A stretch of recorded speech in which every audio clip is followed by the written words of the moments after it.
Alif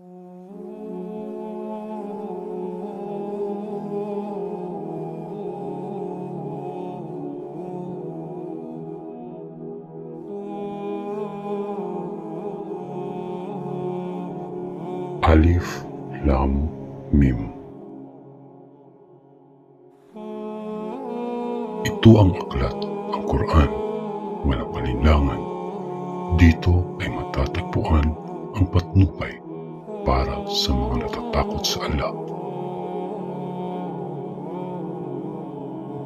Yaong mga naniniwala sa gaib at nagsasagawa ng pagdarasal at kumugugol mula sa anumang panustos na aming ipinagkaloob sa kanila.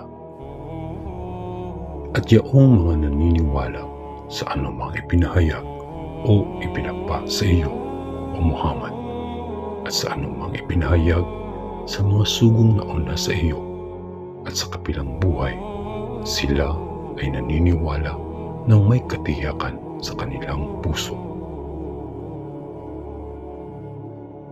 Sila yaong nasa patnubay mula sa kanilang Panginoon at sila yaong mga matagumpay.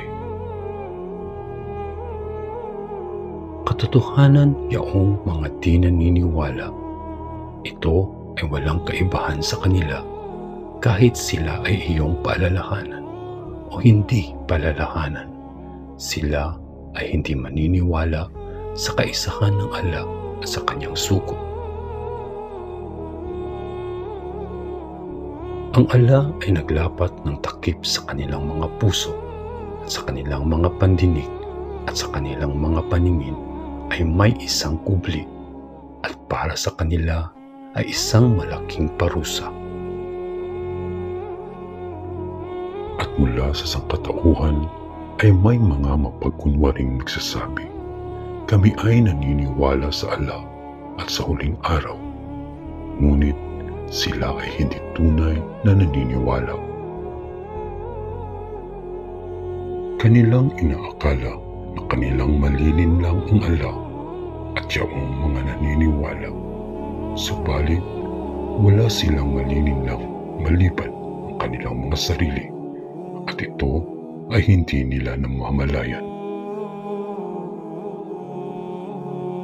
Sa kanilang mga puso ay sakit ng pag-aalinlangan at pagkukunwari at dinagdagan ng Allah ang kanilang sakit at para sa kanila ay isang mahapding parusa nang dahil sa kanilang patuloy at nakagawiang pagsisinungaling. At kapag sinasabi sa kanila, huwag kayong gumawa ng katiwalian sa kalupaan, sila ay nagsasabi, kami ay mga tagapag-ayos lamang tungo sa mabuting pagbabago. Walang alinlangan, sila ang mapaggawa ng katiwalian, ngunit ito ay hindi nila namamalayan sa kanilang mga sarili. At kapag sinabi sa kanila sa mga mapagkunwari, maniwala kayo katulad ng mga taong naniwala, sila ay nagsasabi, kami ba ay maniniwala tulad ng paniniwala ng mga hangal? Walang alinlangan, tunay nga na sila ang mga hangal, subalit ito ay hindi nila nalalaman. At kapag kanilang nakakaharap, yaong mga naniniwala, sila ay nagsasabi, kami ay naniniwala.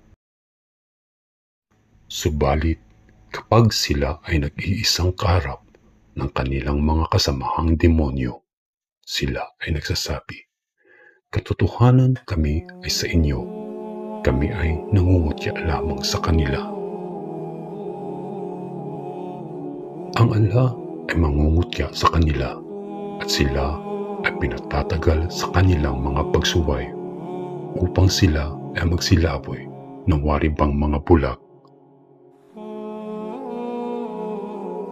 Sila yaong mga binili ang kamalian upang ipagpalit sa patnubay, kaya ang kanilang mga kalakal ay walang ipinungang kapakinabangan at sila ay hindi napatnubayan sa tamang landas. Ang kanilang kahalintulad, mga mapagkunwari, ay tulad ng isang nagpaningas ng apoy, kaya nang mailawan nito ang anumang nakapaligid sa kanya.